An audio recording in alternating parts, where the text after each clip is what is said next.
성도 여러분 안녕하셨습니까? 네, 우리 집사님께서 기도 중에 제 은퇴 말씀을 하셔서 좀 그랬습니다. 저는 말씀을 준비하면서 제가 이렇게 계산을 해보니까 금요일 저녁에 우리 성도님들과 말씀 나눌 기회가 10번 정도 남았더라고요. 그래서 이 10번 동안 우리 성도님들과 무슨 말씀을 나눠야 될까 생각하다가 우리 성도님들이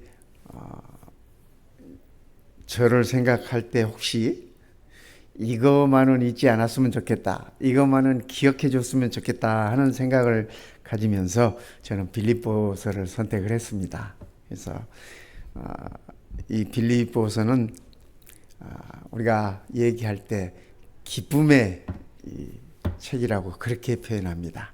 네, 아시다시피 빌립보서가 이렇게 쓰여질 때 그 상황이나 조건이나 이런 것들은 기쁨을 언급할 그런 상황이 아니었습니다. 그럼에도 불구하고 우리 빌립보서를 기록하신 우리 바울 선생님은 이 4장으로 기록되어 있는 짧은 성경 안에 기쁨이라는 단어, 기뻐하다라는 이런 단어들을 자그마치 16번이나 이렇게 언급을 하시면서 우리들에게 안겨주고자 하는 그러한 메시지를 담고 있습니다. 그래서 이 빌립보서는 한마디로 얘기하면 저기 영어로 쓰여 있는 것처럼 Joy in Christ, 그리스도 안에서의 기쁨. 그냥 뭐 우리가 이렇게 찾고 추구하는 기쁨이 아니라 그리스도 안에서의 그 기쁨이 무엇인지를 우리들에게 일러주고 있습니다. 그래서 오늘 우리가 이렇게 살펴볼 내용은 빌립보서 1장 1절부터 11절 말씀을 우리가 함께 살펴볼 것입니다. 근데 이 빌립보서 1장 1절부터 11절까지 말씀은 사도 바울의 빌립보 교인들에 대한 문안과 인사를 포함해서 어떻게 빌립보 교회가 이 기쁨의 공동체가 될 수 있었나 하는 것들을 우리가 이 말씀 속에서 살펴볼 수 있습니다. 저는 우리 마운틴뷰 교회가 정말 기쁨의 공동체가 되었으면 좋겠습니다.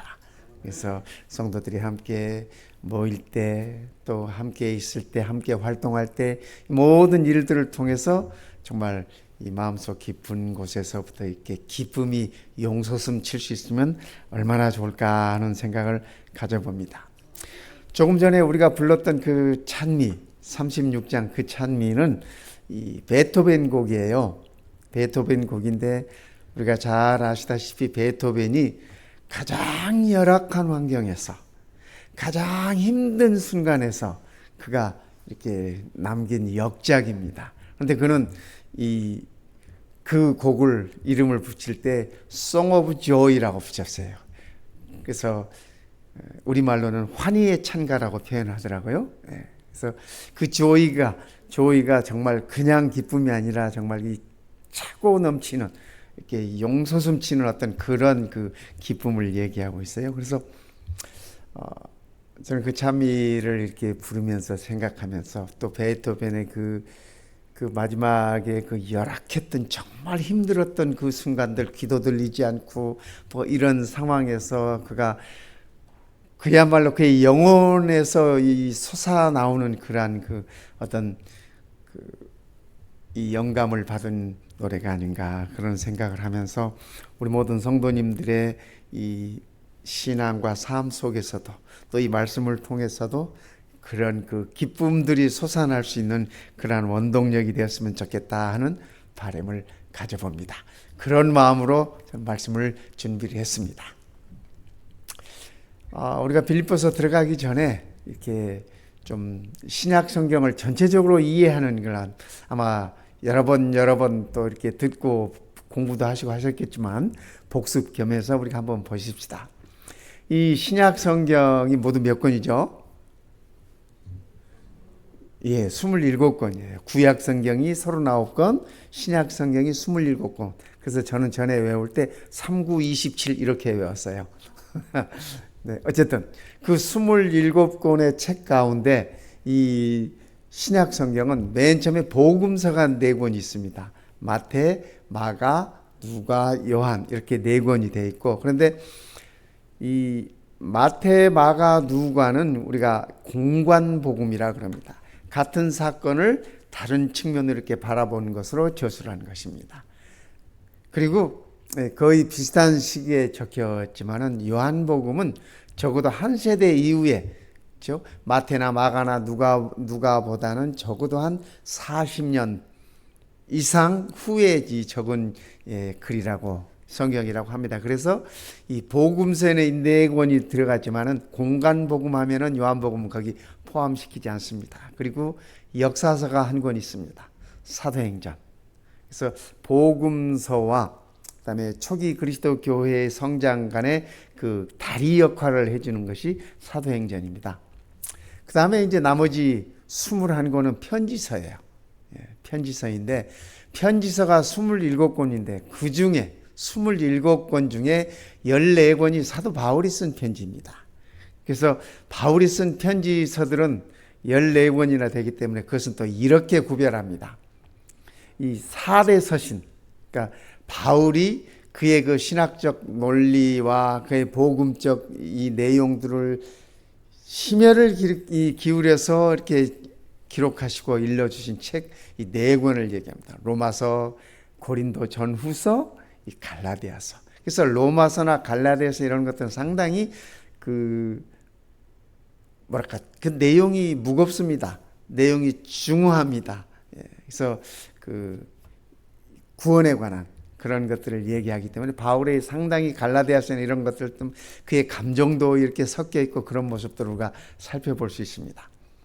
그 다음에 두 번째는 이 옥중서신입니다. 이 옥중서신은 뭐냐면 감옥에서 기록한 이 성경이라는 얘기입니다. 감옥에서 4권을 기록했어요. 감옥에서 에베소, 우리가 공부할 빌립보서, 그리고 골로새서, 빌레몬서 이렇게 4권을 이 바울이 감옥에서 기록하셨습니다. 이 로마에 있는 감옥에서. 그 다음에 목회서신. 이 목회서신은 이 바울이 그의 그 믿음의 아들 디모데에게 그리고 디도에게 이렇게 너희가 목회할 때는 이렇게 해라. 교회를 이렇게 섬길 때는 이렇게 해라 하는 그러한 그 가이드를 일러준 그런 책입니다. 그래서 목회의 서신이 3권 있고, 그 다음에 바울이 초기에 기록한 초기 서신 이 3권이 있습니다. 데살로니가 전후서, 그리고 유대인들을 위해서 쓴 히브리서. 이것이 이제 바울이 쓴 이 편지서이고, 그 다음에 바울이 쓰지 않은 편지서들이 있습니다. 이것을 이 신학자들은 일반 서신이라고 그럽니다. 일반 편지.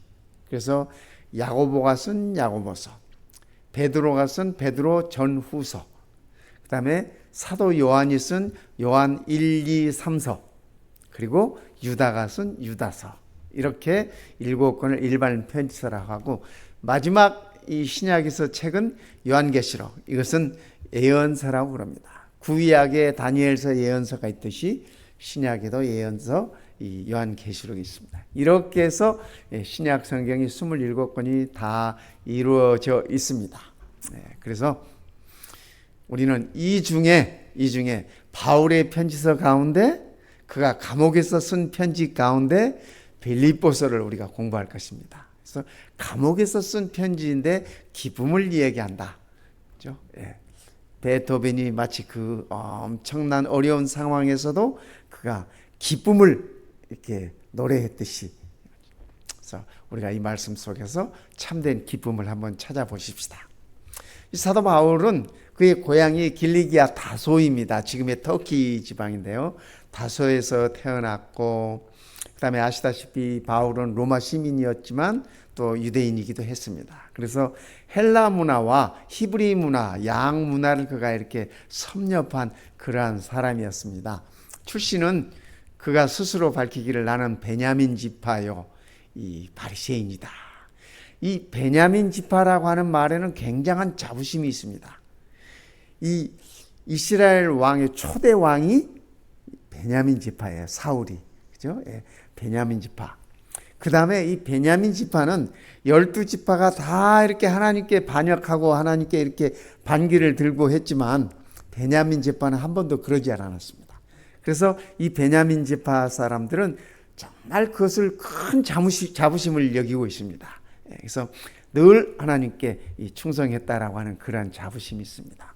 그리고 바리새인이라고 하는 것은 그 당시 바리새인들은 유대인 전체에 있어서 한 6천 명 정도가 바리새인들이었는데 이 민족적으로 존경받는 또 이 도덕적으로 높은 수준에 있는 정말 경건한 삶을 사는 사람들을 바리새인이라고 그랬습니다.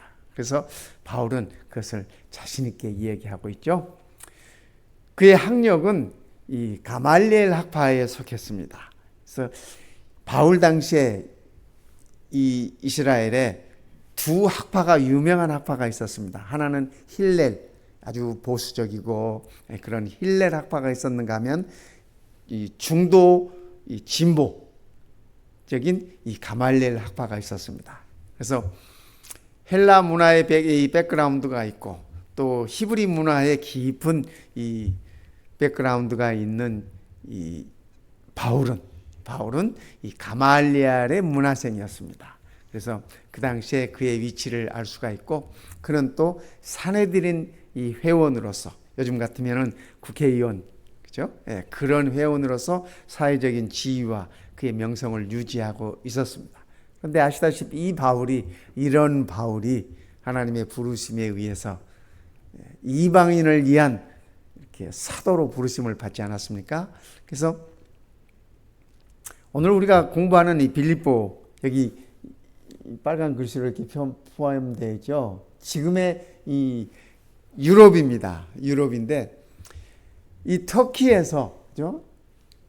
지금 이 땅이 터키 땅인데 지금의 터키인데 여기가 이 바울의 고향 다소입니다. 다소이고 그가 이 2차 선교 여행을 통해서 그는 이 터키 쪽으로 이쪽으로 계속 이렇게 그 선교 여행을 하려고 계획했습니다. 그런데 어느 날 밤에 하나님께서 천사를 통해서 마게도냐로 건너오라는 그런 부름을 받습니다. 이 마게도냐는 이 지역을 마게도냐라고 지금의 그 그리스, 헬라 뭐 다 이쪽에 있는 그리스나 헬라나 같은 말이나요? 이쪽 이 고린도 뭐 다 이게 이 빌립보 이쪽이 그 유럽입니다. 그래서 이 터키가 유럽의 관문이에요. 여기 이렇게 이쪽이요. 네.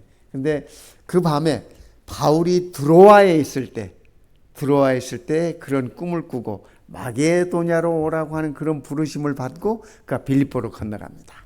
그래서 오늘 우리가 이 공부하는 이 빌립보서는 바로 이 빌립보에 세워진 교회에 바울이 보낸 편지인 것을 우리가 알 수 있습니다. 바울과 빌립보는 어떤 인연이 있었는가? 사도행전 16장을 볼 것 같으면은 이 16장 한 장에 다 그 바울이 빌립보에서 있었던 그 인연들을 소개를 해줍니다. 맨 처음에 2차 전도 여행에서 세운 첫 교회가 바로 이 빌립보 교회인데 유럽에서 거기서 자주장사 루디아를 만납니다. 여기 자주장사라고 하는 건 요즘 우리말로 표현하면 비단장사예요. 그래서 이 중국이나 이쪽에서 이렇게 이 실크로드를 통해서 들어오는 비단들을 이렇게 받아서 그것을 이렇게 공급하고 팔고 하는 그런 일을 했습니다. 그래서 이 루디아가 상당히 경제적으로 이렇게 좀 여유가 있는 여인이었습니다. 그래서 이 바울이 처음 그 여인을 이 빌보에서 만납니다. 그리고 루디아의 집에 유하면서 그 집에서 거하면서 루디아의 집안 사람들에게 복음을 나눠주고 구원을 받도록 하고 그리고 빌립보에서의 그 선교의 발걸음들이 이 루디아의 서포트를 통해서 이루어지는 모습을 우리가 압니다. 그 다음에 또 이 바울이 점치는 귀신 들린 여종을 치유해 줍니다. 그런데 이 귀신 들린 여종을 통해서 돈벌이를 하던 그 사람들이 이 귀신이 나가고 치유가 되고 나니까 그전처럼 하던 일을 못해요. 돈벌이가 안 돼요. 그래가지고 이 바울을 이렇게 이 성을 소란케 하는 자라고 이렇게 고발하면서 이 로마 군인들에게 이 바울을 넘깁니다. 그래서 그것 때문에 바울은 죽지 않을 만큼 매맞고 감옥에 이렇게 묶이게 되고 그렇습니다. 그래서 감옥에 갇혀 있을 때 밤중에 옥문이 열리지 않습니까? 옥문이 열리고 바울과 실라가 참 그 감옥에서 찬양하고 이럴 때 옥문이 열리고 밖으로 나가려고 했을 때 간수가 자다가 깨어가지고 놀래가지고 이 죄인이 도망간 줄 알고 도망가면 자기 목이 달아나는 거야. 그래서 칼을 뽑아서 자결하려고 그럽니다. 그때 바울이 멈춰라. 그러지 말아라. 우리가 여기 있다. 여기 있다. 그러면서 이 간수에게 그러지 말라라고 얘기를 하고 간수는 그 일을 통해서 내가 어떻게 해야 됩니까? 그때 바울이 주 예수를 믿어라. 그러면 너와 내 집이 구원을 받는다. 그래서 그날 저녁에 이 간수 집에 가가지고 바울은 거기서 또 복음을 전하면서 사도행전 16장 그렇게 적습니다. 이 간수와 그의 온 가족들이 구원을 받았다고 그렇게 적고 있습니다. 그래서 이 빌립보는 유럽의 첫 이 선교지로서 이런 깊은 바울과 그런 그 인연이 있었습니다. 이곳이 지금 현재 이 남아있는 빌립보 교회의 이렇게 흔적입니다. 지진으로 무너지고 다 이렇게 했지만 그 교회 기둥들이 그 당시에 빌립보 교회가 얼마나 이렇게 흥왕했는지를 알 수 있는 대목입니다.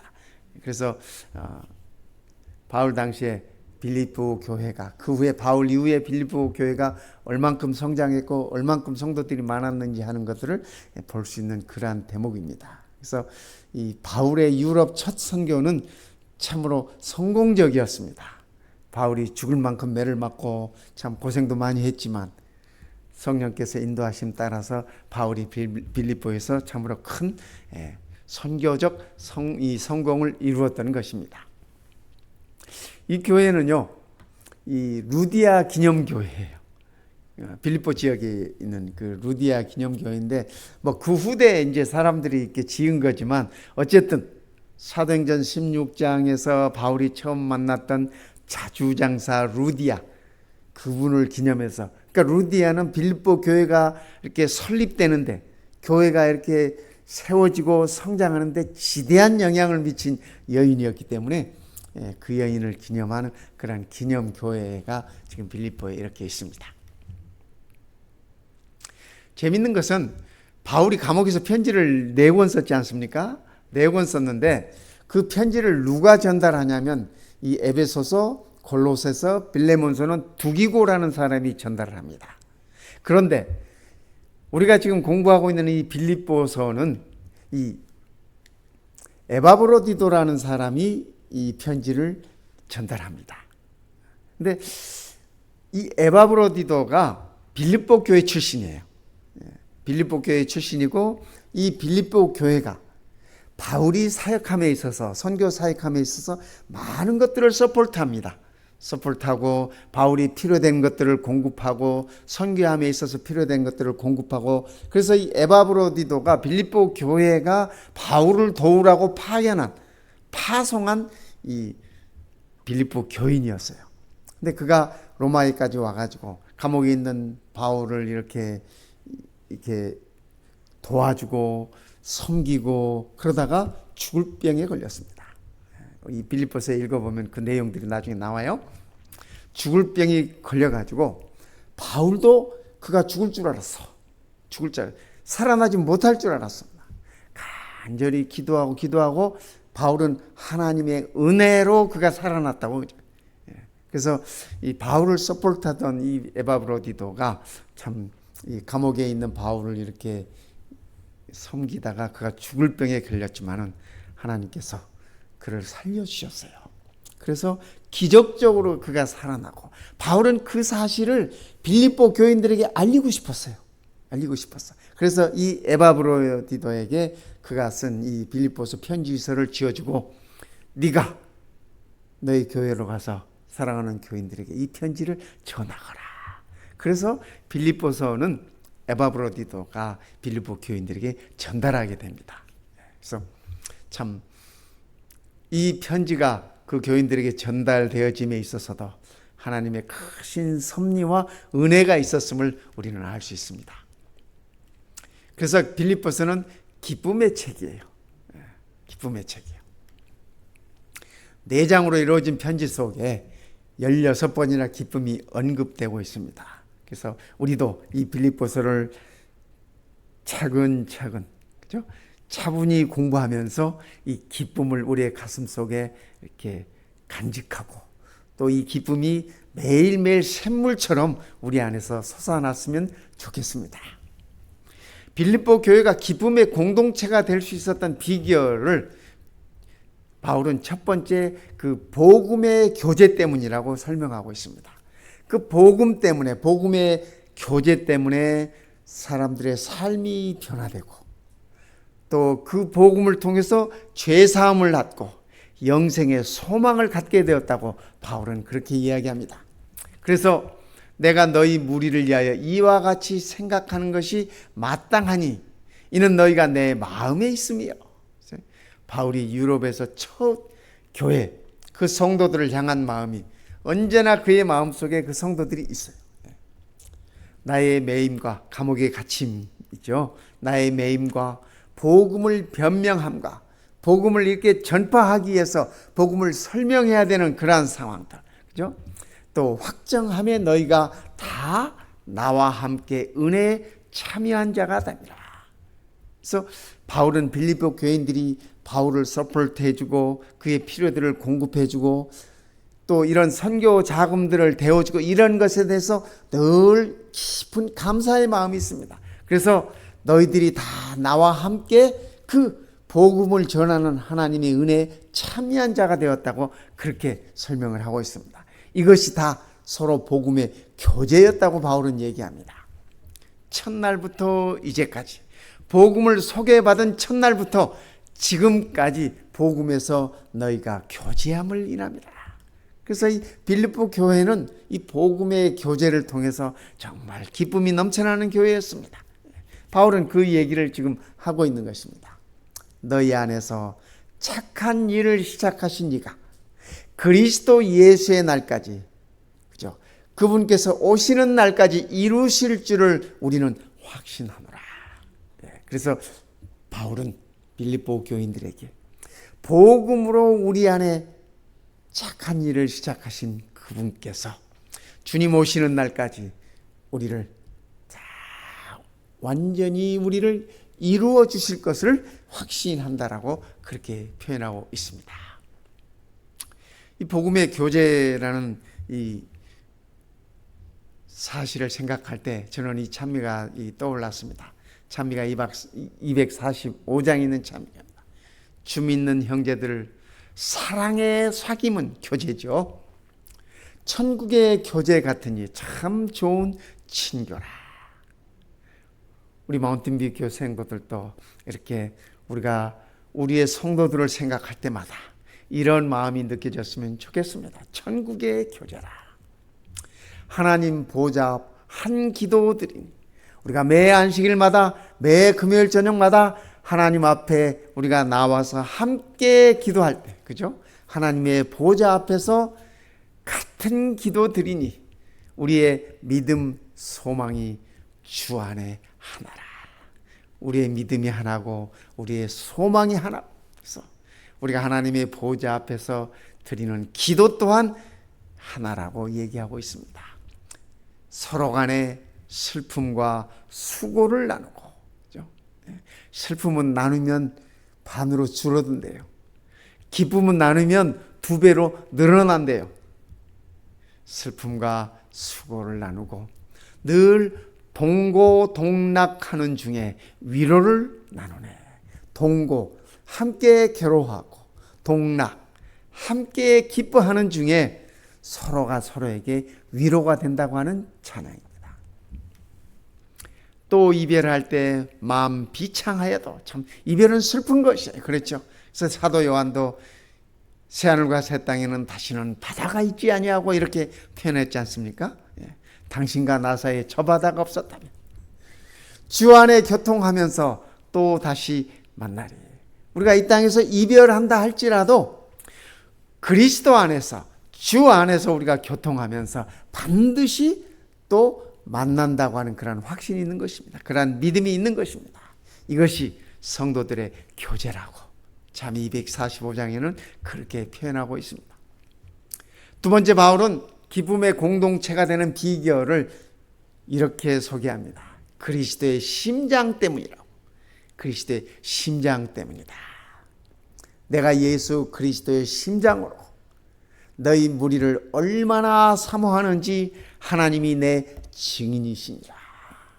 그러니까 바울이 참 이 빌립보 교인들에게 보내는 이 편지를 쓰는 모습을 저는 한번 상상을 해봤어요. 그죠? 이 편지를 쓰는데 바울의 마음이 느껴지지 않습니까? 내가 예수 그리스도의 심장으로 너희 무리를 얼마나 사모하는지. 아마 빌립보 교인들이 이 편지를 읽을 때 다들 감격했을 것 같아요. 그죠? 그리고 바울이 너무 그리워했을 것 같아요. 그죠? 그게 바울의 마음이 느껴지지 않습니까? 예수 그리스도의 심장으로 너희 성도들을 얼마나 사모하는지. 누가 증인이에요? 하나님이 내 증인이시니라. 하나님을 증인으로 내세우는 그 마음이 얼마나 진솔된 마음인지, 얼마나 진실된 마음인지 느껴지지 않습니까? 저는 이 말씀을 읽으면서 바울의 빌립보 교인들을 향한 그 마음이 정말 가슴에 와닿았습니다. 하나님 우리와 아버지와 주 예수 그리스도로부터 은혜와 평강이 너희에게 있을지어다.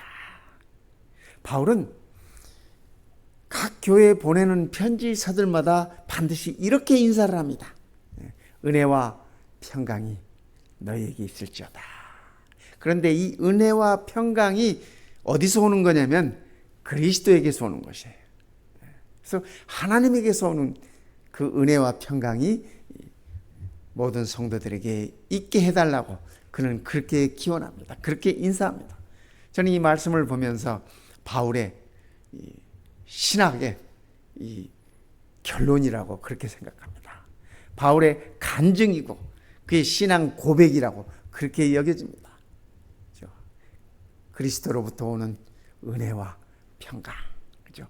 바울은 생각할 때마다 그가 이방의 사도로 부름을 받은 것이 100% 하나님의 은혜라는 사실을 그가 깨닫습니다. 그래서 그는 늘 에베소서에서도 마찬가지, 골로새서도 마찬가지, 이 모든 것들을, 은혜를 하나님의 선물이라고 그렇게 표현하고 있는 것을 우리는 봅니다. 그러면서 평강이, 하나님의 은혜를 통한 그 평강이 늘 있으라 그렇게 기원하는 것입니다. 세 번째, 기쁨의 공동체의 비결을 사도 바울은 사랑의 기도 때문이라고 얘기합니다. 사랑의 기도 때문이라고. 바울이 기도할 때마다, 간구할 때마다 너희 성도를 위하여 기쁨으로 항상 간구하면. 우리가 보통 기도할 때 눈물로 기도하는 경우가 많지 않습니까? 그런데 바울은 빌립보 교인들을 생각할 때마다 기쁨이 넘쳐나요. 그래서 기쁨으로 기도해요. 이것도 좋은 기도가 아닐까 저는 그렇게 생각을 해봅니다. 그죠?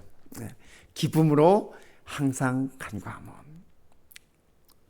전에 그 지구촌 교회 그 사역을 하셨던 그 목사님이 그가 쓴 이 글 가운데 그런 그 어느 한 여집사님의 얘기를 쓰면서 그렇게 기록한 것을 제가 읽었습니다. 뭐냐면 그 교회 집사님이 남편을 교회 데리고 싶은데 이 인간이 영 말을 안 듣고 교회를 안 나오더래요.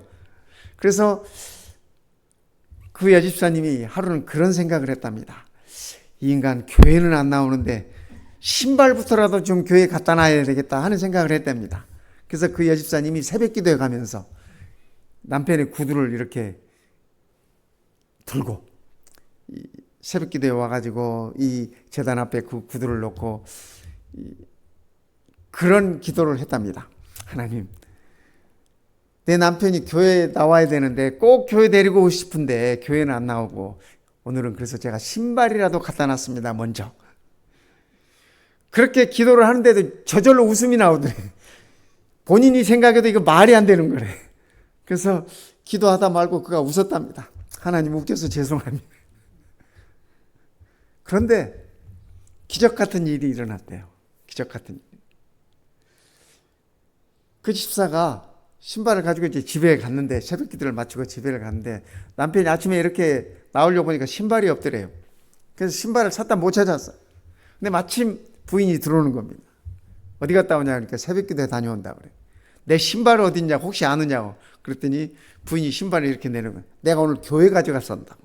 당신을 데리고 갈 수가 없어서 신발이라도 내가 데리고 가고 싶어서 신발을 가지고 갔다. 그랬더니 그 남편이 감동을 받아. 늘 부인이 자기를 위해서 기도하는 거 알잖아요. 자기 교회에 데리고 가고 싶어 하는 거 알잖아요. 그래서 감동을 받았는데 그날은 아무 얘기도 안 하더니 그 다음날, 그 다음 주에 그 교회 가는 날이 됐는데 먼저 양복을 이렇게 챙겨 입고 오늘 교회 가야지? 그러더래.